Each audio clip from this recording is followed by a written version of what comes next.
Sebelumnya, 6 orang warga di Kabupaten Puncak dilaporkan meninggal dunia akibat cuaca kekeringan ekstrim yang menerjang distrik Agan Dugume dan distrik Lambewi dalam sebulan terakhir.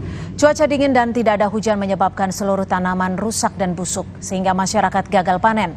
Bahkan sejumlah warga mulai terserang penyakit dan anak-anak terkena diare. Dengan menggunakan helikopter milik TNI dan pesawat perintis, Pemda Puncak berhasil mendistribusikan 20 ton bahan makanan. Hujan berarti ini sudah jatuh, ini sudah busuk. Namanya di distrik Agan Dugume dan distrik Lambewi.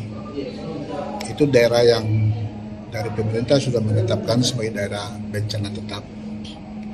Jadi setiap tahun itu bulan Mei sampai dengan bulan Juli, Agustus itu sering kemarau, biasanya turun embun.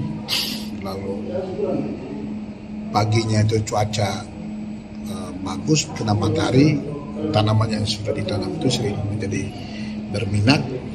Masyarakat dari 2 distrik di Kabupaten Puncak, Papua Tengah yang terdampak cuaca ekstrim juga menerima bantuan logistik dari Panglima TNI dan Kementerian Sosial. Setelah sempat tertunda karena terkendala cuaca, bantuan dari Panglima akhirnya tiba di distrik Sinak. Bantuan diangkut dari Kabupaten TIMIKA dan menggunakan helikopter milik TNI Angkatan Udara.